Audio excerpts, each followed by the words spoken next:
Good morning guys, कैसे हैं आप सभी। मैं मौरिफ खान आप सभी का तहे दिल से स्वागत करता हूं आपके अपने चैनल एक्टिव लर्नर्स थोड़ा पढ़ो रेगुलर पढ़ो पर। कि आप सभी को पता है कि आपका ये चैनल 10th बोर्ड एग्जाम 2022 चाहे वो सीबीएसई के बच्चे हो, बिहार बोर्ड के बच्चे हो या अन्य किसी भी बोर्ड के बच्चे हो, उनके लिए बहुत ही ज्यादा फायदेमंद साबित हो रहा है। तो आइए चलिए आज हम लोग बायोलॉजी का पार्ट 2 को शुरू करते हैं। तो अपना फुल कंसंट्रेशन इस बोर्ड की तरफ और हाँ जल्दी से जाइए। हमेशा की तरह कॉपी कलम, एक बोतल पानी और मोबाइल को थोड़ी दूरी पर एडजस्ट कर लेना। ठीक, आपके ना सिर्फ सिलेबस को कवर किया जा रहा है बल्कि आपके माइंड को इस तरह से डेवलप करने की कोशिश की जा रही है कि आप अपने सिलेबस से होते हुए आप थोड़े से ऊपर के लेवल के भी क्वेश्चंस को आराम से सॉल्व कर सके। ठीक है बच्चों, ओके। तो बिना वक्त को हम लोग क्लास को शुरू करते हैं। जैसा कि हम सभी ने पिछले क्लास पार्ट 1 में न्यूट्रिशन के बारे में पढ़ा था, मोड ऑफ न्यूट्रिशन के बारे में पढ़ा था, उसमें हम लोग को पता चला था कि ऑटोट्रोपिक न्यूट्रिशन होता है और दूसरा हेटेरोट्रोपिक न्यूट्रिशन होता है। क्लियर। आज हम लोग ऑटोट्रोपिक न्यूट्रिशन के बारे में पढ़ने जा रहे हैं, यानी कि हम लोग ऑटोट्रॉप्स के बारे में पढ़ने जा रहे हैं। दैट मींस ग्रीन प्लांट्स के बारे में। और वी ऑल नो दैट कि green plants make their own food by the process of photosynthesis, यानी कि हम लोग आज फोटोसिंथेसिस के बारे में पढ़ने जा रहे हैं। आप अगर बायोलॉजी के क्वेश्चंस उठाएंगे तो ऐसा हो ही नहीं सकता है कि लाइफ प्रोसेस का क्वेश्चन और फोटोसिंथेसिस का क्वेश्चन ना हो। ये बहुत ही ज्यादा इंपॉर्टेंट है, ना सिर्फ 10th लेवल के लिए बल्कि आगे भी अगर आप कोई कंपटीशन की तैयारी करते हैं तो उसमें फोटोसिंथेसिस से क्वेश्चन पूछे जाते हैं। तो आज हम लोग फोटोसिंथेसिस के बारे में सारी जानकारी हासिल करेंगे स्टेप बाय स्टेप, बड़े आसान लफ्जों के साथ। ठीक है, कंसेप्ट क्लैरिटी के साथ, ताकि कोई भी क्वेश्चन छूटे ना। आइए स्टार्ट करते हैं। चलिए तो फिर समझते हैं। देखिए इधर फोटोसिंथेसिस काफी सुना वर्ड है, ठीक है, लेकिन यहां हमें एक बात समझने की है कि आपको जहां कहीं भी फोटो वर्ड दिखाई दे तो आप समझ जाए क्या कि लाइट के बारे में बात हो रही है, या फिर हम कह सकते हैं कि सूर्य प्रकाश के बारे में बात हो रही है। कोई कंफ्यूजन? फोटो वर्ड का मतलब सूर्य प्रकाश या लाइट। क्लियर। सिंथेसिस वर्ड कहीं भी दिखाई दे तो उसका मतलब होता है बनाना या निर्माण करना। कोई कंफ्यूजन? तो देखिए इसी के नाम में ही तो इसका डेफिनेशन छिपा हुआ है। शुरू से ही मैं जब से साइंस पढ़ा रहा हूं, फर्स्ट क्लास से मैंने आप लोगों को वर्ड के ऊपर कमांड करने की कोशिश की, क्योंकि साइंस के आधे राज उनके वर्ड्स में ही छिपे होते हैं, स्पेशली बायोलॉजी को तो बिल्कुल ही। यहां देखिए फोटोसिंथेसिस, तो हम लोग कह सकते हैं कि कुछ भी बनाना with the help of light. Clear. चूंकि यहां खाना बनाने का काम हो रहा है तो हम लोग कह सकते हैं building a food with the help of light is known as photosynthesis. Easy way में तो आराम से कह सकते हैं ना कि photosynthesis is nothing but building of food with the help of light. कोई कंफ्यूजन? यहां तक बात समझ में आई? चलिए आइए इसको थोड़ा सा और एलोबोरेट करते हैं और थोड़ा सा इसके डिटेल समझते हैं। क्लियर। और इसके डेफिनेशन को अच्छी तरह से बयान करते हैं। ओके, मजा आ रहा है? हाँ, ज्यादा से ज्यादा दोस्तों को जोड़िए और आप लोग अपना कंसंट्रेशन बनाए रखिए, कंटिन्यू रहिए, क्योंकि हमें थोड़ा पढ़ना है, रेगुलर पढ़ना है, कंटिन्यूटी मस्ट है। तो आइए अब हम लोग फोटोसिंथेसिस को डिफाइन करते हैं। क्लियर। कह सकते हैं कि the process by which green plants make या और सिंथेसाइज देयर फूड, अपना खाना बनाते हैं, from carbon dioxide first, water with the help of sunlight in the presence of chlorophyll is called as photosynthesis. So we can define the process by which green plants make or synthesize their food from carbon dioxide and water with the help of sunlight in the presence of chlorophyll is called as photosynthesis. और ये सारा का सारा process कहाँ होता है? पत्तों में। ओके, तो we can also say that it takes place in the green leaves. Clear. यहां तक बात समझ में आई? हाँ, एक चीज नोटिस करने की है कि हम लोग क्या करते हैं, सिंथेसाइज करते हैं। किसकी मदद से? कार्बन डाइऑक्साइड और वाटर की मदद से। और क्या मदद करता है हम लोग को? सूरज की रोशनी यानी सनलाइट का होना बहुत ही जरूरी है। उसके बाद क्लोरोफिल की मौजूदगी, तो हरे पत्ते रहेंगे तो उसमें क्लोरोफिल रहेगा। अब हम लोग इसके डिटेल पढ़ते हैं। अगर हमको इसको इक्वेशन से दिखलाना हो, इतनी बड़ी बात को अगर हमें केमिकल इक्वेशन से दिखलाना हो तो कौन सा इक्वेशन यूज करेंगे, कैसे लिखेंगे? इस इक्वेशन को एकदम गेट बाय हार्ट कर लेना, बार बार प्रैक्टिस करनी है। कितने एग्जाम्स में, आपके बोर्ड्स में भी और ढेर सारे एग्जाम्स में इसके इक्वेशन पूछे जाते हैं। यहां तक कोई दिक्कत? बात समझ में आ रही है? फोटोसिंथेसिस को हम लोग स्टेप बाय स्टेप समझेंगे, एक एक पॉइंट्स को समझेंगे, क्योंकि इससे कई तरह के क्वेश्चंस पूछे जाते हैं। आप जब प्रीवियस ईयर क्वेश्चंस देखेंगे तो आपको पता चलेगा। तो पहले हम लोग पढ़ लेते हैं, सारा कंटेंट जमा हो जाएगा, उसके बाद क्वेश्चंस लगाएंगे। ओके, हम और आप दोनों आदमी मिलकर। चलिए अब हम लोग फोटोसिंथेसिस को सारा प्रोसेस जो हम लोगों ने पढ़ा उसको अब हम लोग चाहते हैं कि इक्वेशन के साथ दिखलाना। ओके, चलिए सारे बच्चे ध्यान से इधर देखिएगा। अभी हम लोगों ने पढ़ा कि हमें फोटोसिंथेसिस के लिए कार्बन डाइऑक्साइड की जरूरत है, तो हमने कार्बन डाइऑक्साइड ले लिया। ओके, वाटर की जरूरत थी, वाटर ले लिया। क्लियर। जब इन दोनों का कॉम्बिनेशन हो रहा है किसके प्रेजेंस में? सनलाइट के प्रेजेंस में, क्लोरोफिल के होते साथ साथ तो क्या बनता है हम लोग को, ग्लूकोज और ऑक्सीजन गैस का इवोल्यूशन होता है। क्लियर? ये बहुत ही इंपॉर्टेंट इक्वेशन है, इसको बार बार प्रैक्टिस करना है, बैलेंस करना है, क्योंकि इससे क्वेश्चन कई तरह से आ सकता है। ठीक है? क्योंकि अगर इसको थोड़ा सा हम लोग रिवर्स कर देते हैं तो ये क्या हो जाता है, रेस्पिरेशन होता है, मैंने बताया था केमिस्ट्री में। क्लियर? तो इसको आपको बार बार प्रैक्टिस करना है। यहां देखिए बैलेंस्ड इक्वेशन है, कार्बन डाइऑक्साइड, हमें कार्बन डाइऑक्साइड कहां से मिलता है, एयर से। ठीक है? अभी के लिए इतना ही जानना है कि कार्बन डाइऑक्साइड हमें कहां से मिलता है, एयर से, और वाटर कहां से मिलता है, सॉइल से। क्लियर? ये ग्लूकोज का फॉर्मूला है। और हां, यहां एक टर्म यूज किया है मैंने, ऑक्सीजन गैस हमें during the process of photosynthesis we get oxygen as a by product. की बाई प्रोडक्ट क्या है मैं अभी बताता हूं, फिलहाल अभी नेक्स्ट देखिए। ये इक्वेशन और ये इक्वेशन दोनों सेम इक्वेशन है, कभी कभी कहीं कहीं पे ये इक्वेशन लिखा होता है, तो आप लोगों को कंफ्यूज नहीं होना, ये दोनों कंप्लीट इक्वेशन किस चीज को शो कर रहा है, फोटोसिंथेसिस को। इसलिए मैंने दोनों मेंशन कर दिया ताकि कोई भी बच्चे चाहे वो किसी भी बोर्ड की इसको देख रहे हैं तो वो कंफ्यूज नहीं होंगे। क्लियर बच्चों? ये कंप्लीट पैकेज आप लोग को मिल रहा है फोटोसिंथेसिस के ऊपर। उसके बाद मैं आपको कैसे यकीन दिलाऊं, आप खुद रियलाइज करेंगे जब आप क्वेश्चंस लगाना शुरू करेंगे, आपका बहुत ज्यादा चांस है कि 10th लेवल का कोई क्वेश्चन छूटेगा नहीं। ओके? दूसरा पॉइंट हम लोग देख रहे हैं कि जो फोटोसिंथेसिस होता है ना, वो एनाबॉलिक प्रोसेस होता है। जिन बच्चों ने पार्ट 1 नहीं देखा है तो उनसे मैं रिक्वेस्ट करूंगा, प्लीज जाइए, कंटिन्यू हो जाइए, आपको समझ में आएगा कि एनाबॉलिक प्रोसेस क्या होता है। एनाबॉलिक प्रोसेस में सिंपल आपके मॉलिक्यूल्स आपस में कंबाइन होते हैं और एक बड़े मॉलिक्यूल्स को बनाते हैं। क्लियर? अभी इतना ही समझना है। ठीक है? एनाबॉलिक प्रोसेस में सिंथेसिस का काम होता है, निर्माण का काम होता है। क्लियर? और ये चूंकि इसमें हमें सनलाइट की जरूरत पड़ती है तो ये एक एंडोथर्मिक प्रोसेस है। कोई दिक्कत? कभी कभी आपको किसी कॉम्पिटिटिव एग्जाम में इससे रिलेटेड क्वेश्चंस मिल सकते हैं। और लास्ट क्या है कि oxygen gas is produced as a by product. By product उसे कहते हैं कि हमें हासिल क्या करना था, खाना, लेकिन इनडायरेक्ट वे में हमें क्या मिल गया, ऑक्सीजन। तो ऐसा प्रोडक्ट जो कि अपने आप पैदा हो जाए और वो बहुत फायदेमंद साबित हो। और ऑक्सीजन के इंपॉर्टेंस को बताने की जरूरत नहीं है, अभी जो कोरोना वाला पीरियड चल रहा है उसमें तो हम लोग और बेहतर तरीके से समझ सकते हैं। इसीलिए बोला जाता है पेड़ पौधे ज्यादा से ज्यादा लगाइए, क्योंकि पेड़ पौधे लगाने की वजह से क्या होगा, वो अपना खाना बनाएंगे, और जब वो अपना खाना बनाएंगे तो क्या बनेगा, ऑक्सीजन गैस इवॉल्व होगी, जिसकी वजह से पूरा यानी कि एनिमल सिस्टम इसी पे तो बेस्ड है। क्लियर? और हाँ, उसके साथ साथ पानी भी यही करवाता है, यही प्रोसेस, बारिश जो करवाएगा यही प्रोसेस करवाएगा, इसलिए फोटोसिंथेसिस बहुत ही ज्यादा नेसेसरी। क्लियर बच्चों? यहां तक किसी को कोई प्रॉब्लम, कोई दिक्कत? एक बात यहां याद करने की जरूरत बहुत ही इंपॉर्टेंट है, ये जो हम लोग पानी लेते हैं, हम लोग जानते हैं ना कि water is made up of hydrogen and oxygen. इसी वाटर की वजह से ऑक्सीजन का लिबरेशन होगा, इसको हम लोग आगे पढ़ेंगे। ठीक? कोई कंफ्यूजन? एक दूसरे को कनेक्ट करते रहिए, एक एक पॉइंट्स को, क्योंकि मैंने क्या कहा, एक भी कड़ी छूट गई तो समझो कंसेप्ट की लड़ी टूट गई। इस अगर क्वेश्चन पूछता है कि what are the conditions for photosynthesis, तो आप लोग क्या क्या कह सकते हैं हम लोग कि सबसे पहले तो सनलाइट चाहिए, उसका क्लोरोफिल का होना नेसेसरी है, कार्बन डाइऑक्साइड एंड वाटर, यानी कि ये 4 कंडीशंस होना जरूरी है फोटोसिंथेसिस प्रोसेस को होने के लिए। कोई कंफ्यूजन? बात सारी समझ में आ रही है? कैसे हम लोग स्टेप बाय स्टेप फोटोसिंथेसिस की तरफ बढ़ रहे हैं, देखिएगा, एक एक कंसेप्ट क्लियर हो जाएगा। ओके? याद करने की भी जरूरत नहीं पड़ेगी। ठीक है? अपना कंसंट्रेशन यहां बनाए रखना और ज्यादा से ज्यादा दोस्तों को जोड़ना है। अभी हम लोगों ने 4 कंडीशंस को पढ़ा कि फोटोसिंथेसिस के लिए इन चारों चीज, पहला में क्या, सनलाइट का होना जरूरी है, दूसरा क्लोरोफिल का, तीसरा कार्बन डाइऑक्साइड और चौथा वाटर का होना जरूरी है। आइए इसे एक पिक्चर के माध्यम से हम लोग समझते हैं। ये बहुत ही इंपॉर्टेंट पिक्चर है। अभी आप लोग अगर बिहार बोर्ड के बच्चे इनको इस वीडियो को देख रहे हैं तो ये क्वेश्चन अभी आया था आप लोग के एग्जाम में, जो अभी हाल फिलहाल 2021 में एग्जाम हुआ है, कि कार्बन डाइऑक्साइड के प्रोसेस को पिक्चर के साथ दिखलाइए। बहुत सारे बच्चे इस क्वेश्चन को समझ ही नहीं पाए थे कि कैसे बताना है। क्लियर बच्चों? और परेशान हो गए। और सीबीएसई वाले को मैं बात कहना चाहता हूं, आईसीएसई वाले को, हर वो बच्चा जो फोटोसिंथेसिस के बारे में नॉलेज ले रहा है, वो फोटोसिंथेसिस को पढ़ रहा है, प्लीज इस पिक्चर को खुद से प्रैक्टिस कीजिएगा ताकि एक कंसेप्ट बन सके, ताकि कोई दिक्कत नहीं हो। ये पिक्चर कई बार पूछा जा चुका है और ये पिक्चर को जो समझ गया, समझिए फोटोसिंथेसिस को समझ गया। क्लियर? देखिए बच्चों, हम लोग क्या देख रहे हैं, ये एक ग्रीन लीफ है। क्लियर? यहां ये अपने सूरज चाचू ये अपनी रोशनी दे रहे हैं, सनलाइट। ठीक है? यहां से वाटर है, वाटर जो है वो ऑस्मोसिस के थ्रू आता है from stomata. Tiny pores present on the surface of leaf is known as stomata. ठीक है? स्टोमाटा के थ्रू किस प्रोसेस से, ऑस्मोसिस के। और ऑस्मोसिस और डिफ्यूजन इसी टॉपिक से रिलेटेड है, तो मैंने इन दोनों के लिए एक शॉर्ट वीडियोस बनाया, प्लीज जाइए आप लोग देखिए। 1 मिनट का है, 30 सेकंड का, उसके अंदर आप लोग बड़े आसानी से ऑस्मोसिस और डिफ्यूजन को समझ सकते हैं। क्लियर बच्चों?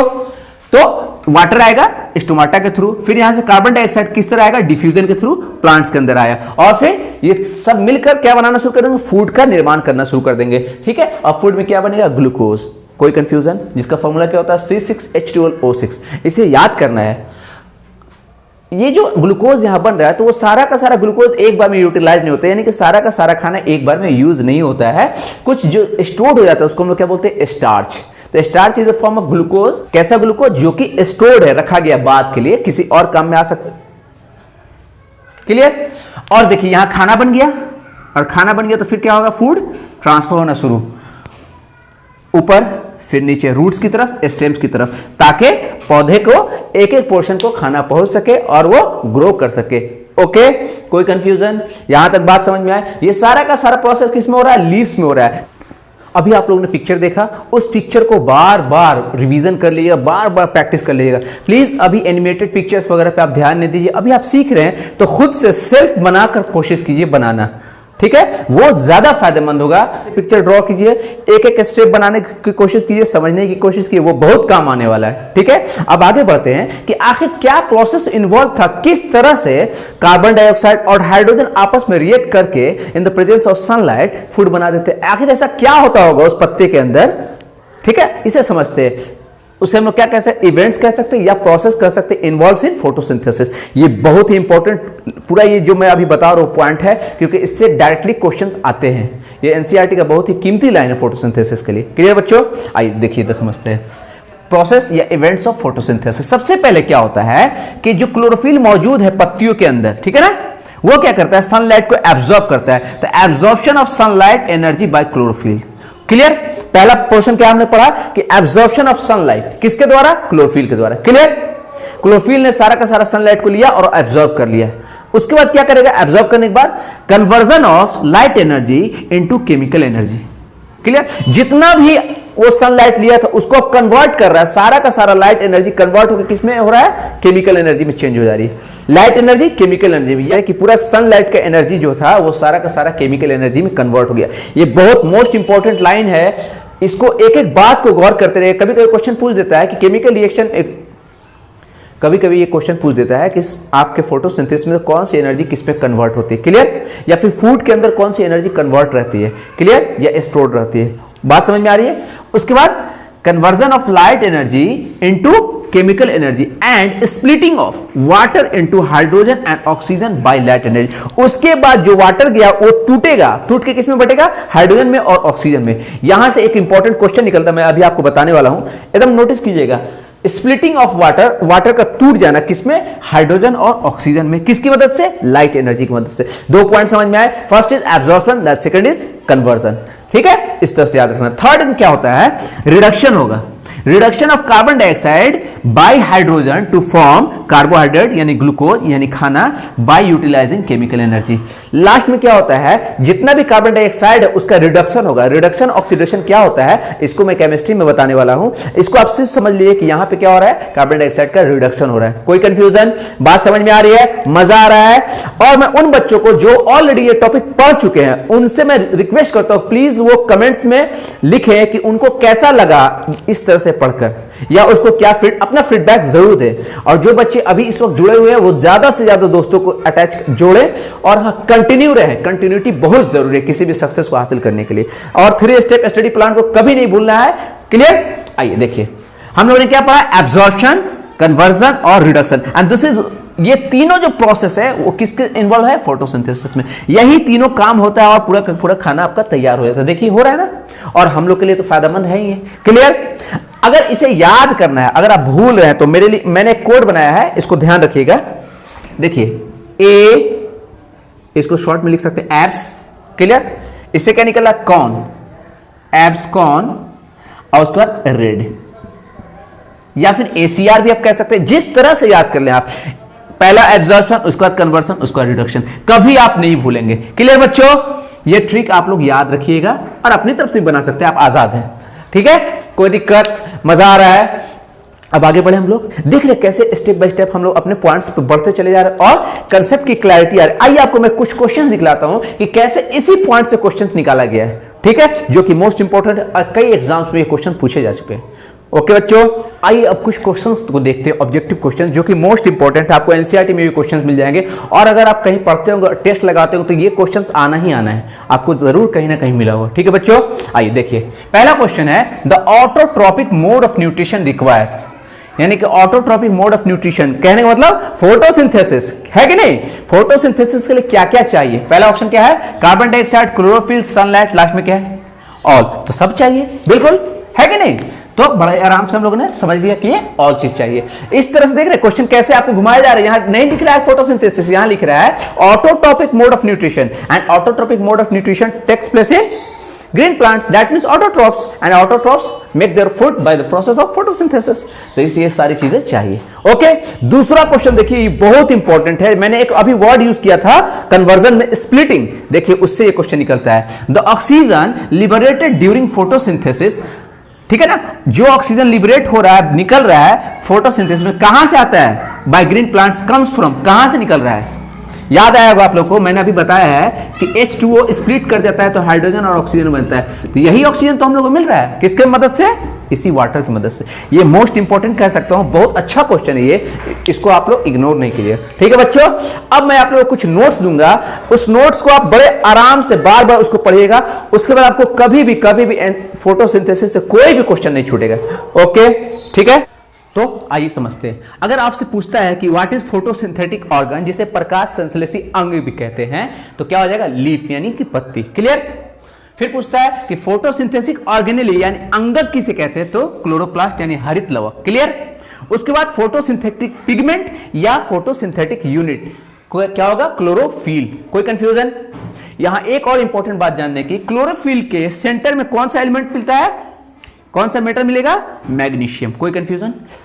अभी हम लोग जब वो पिक्चर ड्रॉ कर रहे थे तो मैंने बताया था कि वाटर जो है स्टोमाटा के से होते हुए एंटर करता है। Clear. By the process of osmosis. यहां तो कोई कंफ्यूजन नहीं। तो अब हमें उस स्टोमाटा के बारे में जानना बहुत जरूरी है कि आखिर ये स्टोमाटा होता क्या है, किस तरह ये मान लिया पानी एंटर कर रहा है। ठीक है, एक बात बताइए, अगर कोई चीज एंट्री करेगी तो उसको ओपन होना पड़ेगा, और अगर कोई चीज मान लिया कि बाहर निकल रही है, फिर जरूरत नहीं है, किसी चीज का आना जाना नहीं चाहिए, हमको एक्सचेंज नहीं चाहिए, तो वो क्लोज रहेगा।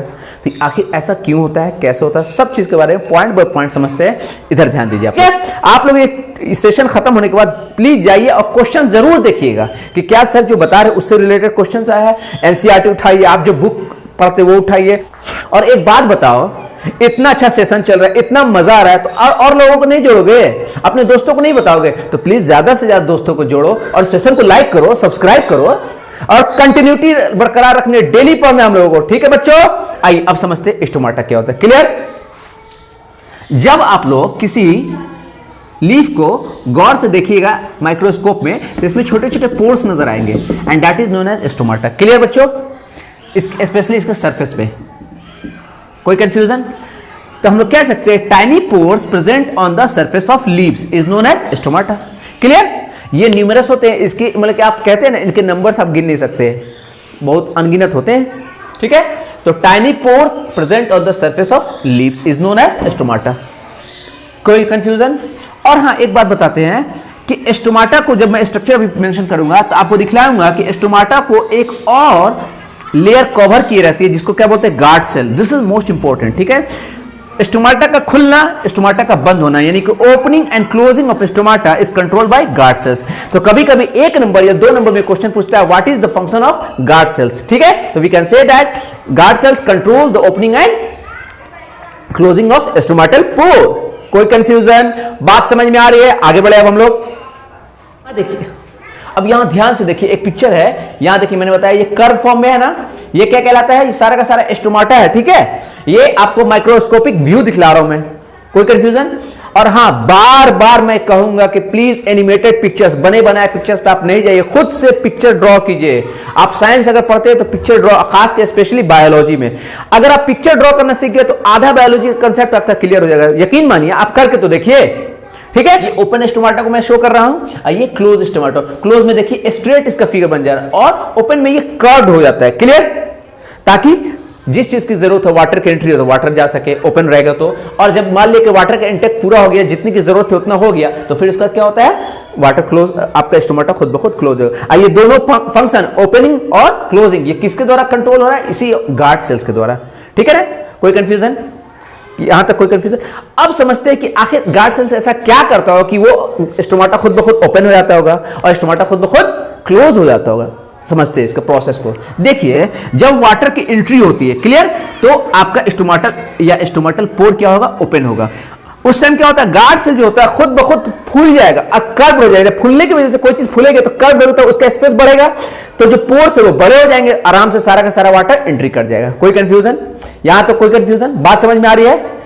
उसके बाद जब वाटर निकलने लगता है, ठीक है, तो स्टोमाटा क्या होगा? क्लोज होने लगेगा। जब वाटर निकलेगा तो धीरे धीरे धीरे धीरे, ये बहुत ज्यादा इलास्टिक होता है आपका गार्ड सेल्स, वो धीरे धीरे अपना जो सेल्स है उसको सिकोड़ना शुरू करेगा और धीरे धीरे क्लोज हो जाएगा। जब क्लोज हो जाए तो वाटर की एंट्री बंद हो जाएगी।